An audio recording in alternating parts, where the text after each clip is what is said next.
has been a collaborative effort, but this office, the Office of Open Government, really cannot move forward without more teeth. Right now, I'm in office, I'm all bark and no bite.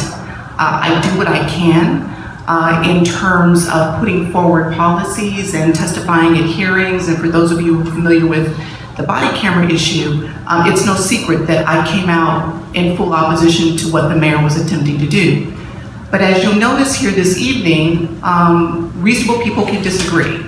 And I believe that the same is true with the utility of the Office of Open Government and the support that we can encourage the administration to give to the office so they can fully achieve its mandate, not only in ensuring compliance with the Freedom of Information Act and the Open Meetings Act, but giving the tools, giving the office all the tools and resources that it needs to support all of government so that it can be more open.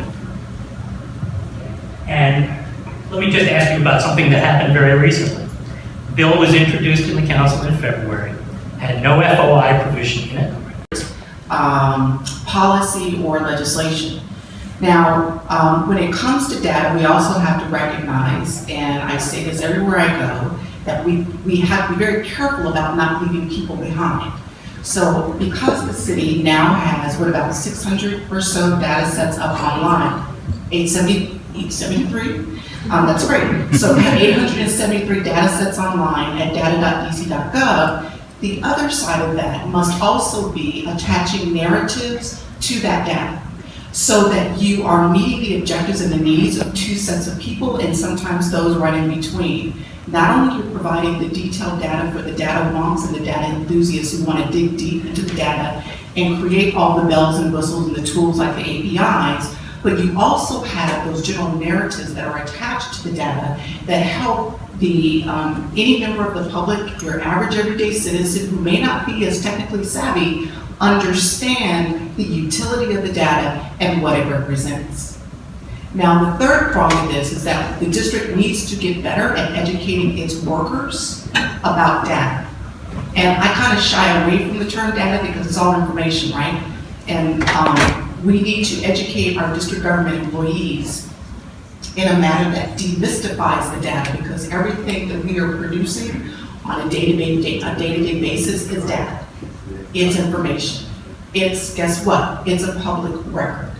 So once we get our district government employees to the point where they're not intimidated by the term data, intimidated by the use of data, that they're trained in a way to better analyze their data, with the overall goal being that it helps them to do their jobs better, we would have met the objectives of making government more transparent to the public and more efficient and more responsible when it comes to public fisc.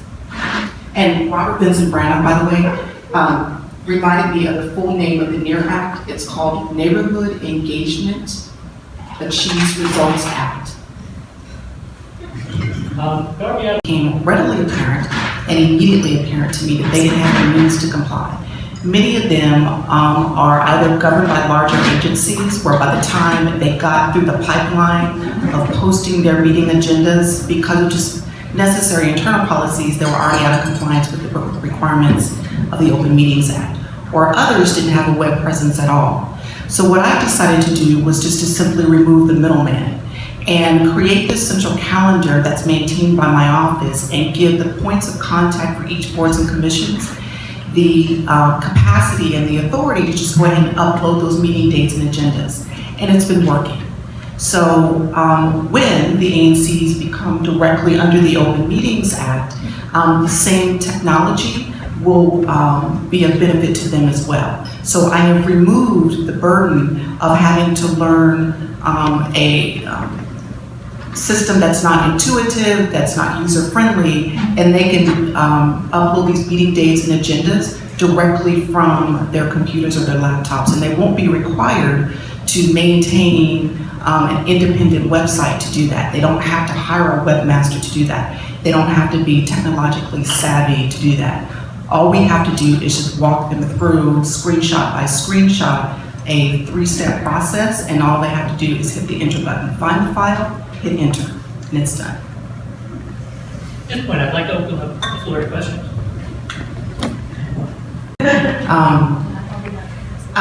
And so the second question was whether there's a central portal to submit FOIA requests. The answer is yes, and you can still submit to agencies. We are not burdening requesters with the requirement that if they don't have computers, that they're required to go find one to submit through this central portal. Under FOIA, they are still able to submit either a request via email or a in-person request, or send a snail mail, send a letter to the agency to submit a FOIA request. Now, all FOIA requests for those 60 or so government agencies that currently have licenses to that central portal are required to process records and those requests, enter those requests that they receive by email or snail mail into this central portal.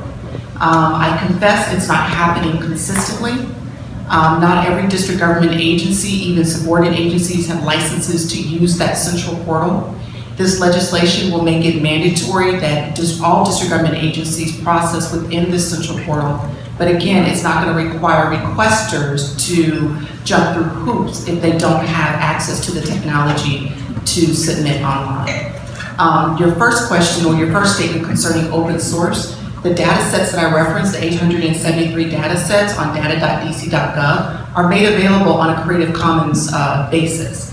And it is all open source. So that was as a result of the mayoral order issued by the previous administration called the Open Government and Transparency Directive that required agencies to take a look at their repositories of data and then to work with Octo to start getting certain data sets up online.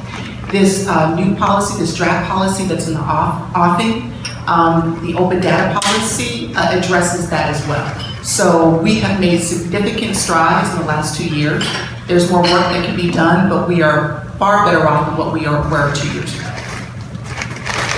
Would be the Office of Open Government, Innovation and Technology with a direct line to Octo, because I think the office that I have now has, it can play a very valuable role in terms of taking on an advocacy and policy role that a subordinate agency may not necessarily be able to do just because that subordinate agency is in fact subordinate to the mayor. So I can exercise greater liberties, I'll say, than a subordinate agency can do in a political environment, and that's just the reality of it. Now, I can't speak for Octo's policies. I would never do that. My wish, now that we've got our new director of Octo here, is that she and I can work more directly together to evaluate ways that the Office of Open Government can be more beneficial and to carry the water in terms of drafting proposed policies, transparency best practices that would benefit not only Octo, but all of district government, because Octo supports all of government. I don't know the privacy issues that you were dealing with, so I'm reticent to get into that in my response. But I can say that given the atmosphere of this administration thus far, I can tell you that the doors seem much more open than what they were with previous administrations in terms of collaborative effort. One more question.